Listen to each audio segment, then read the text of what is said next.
નમસ્કાર મિત્રો, કેમ છો? અને ડાયરેક્ટ ટોપિક પર આવીએ આપણે. મારું નામ છે આયુષી વંદે માતરમ.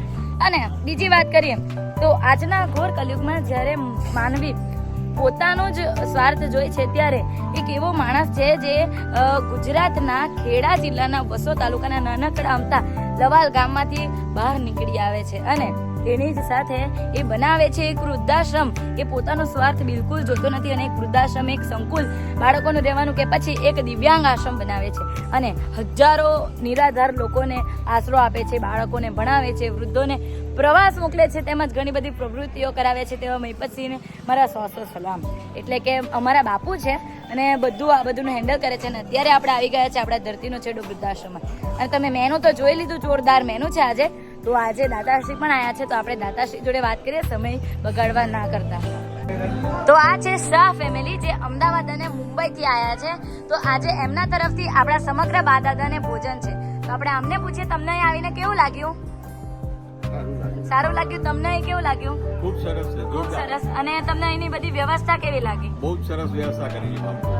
અને તમને અહીં કેવું લાગ્યું? મને ખૂબ જ સરસ જબરદસ્ત સિસ્ટમ છે અને હું તો એમ કહું કે બધા અહીંયા આવવું જ જોઈએ દર સન્ડે. તો બહુ સરસ વસ્તુ છે, કેમ કે વિઝિટ કરવા જેવી જગ્યા છે. બેન, તમને અહીં કેવું લાગ્યું?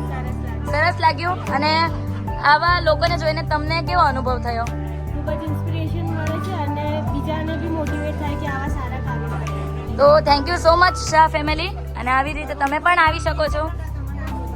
તો આ હતી શાહ ફેમિલી અને તેમના તરફથી આજનું સમગ્ર આખા દિવસનું આપણા બા દાદાને ભોજન છે.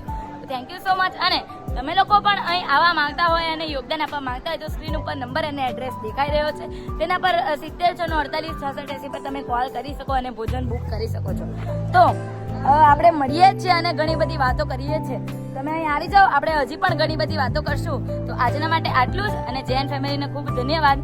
અને જોઈ શકતા હશો કે ખૂબ સારું વાતાવરણ છે અને આજે તડકો તો ઓછો છે અને પવન પણ વાય છે, પણ આપણે ઘણી બધી વાતો કરશું. મળશું ટેકા દિવ્યાંગ આશ્રમ અને તેની સાથે આપણા શિક્ષણ કલ્યાણ સંકુલના વિડીયોમાં. ત્યાં સુધી બધાને જય માતાજી, જય શ્રી કૃષ્ણ, ધન્યવાદ.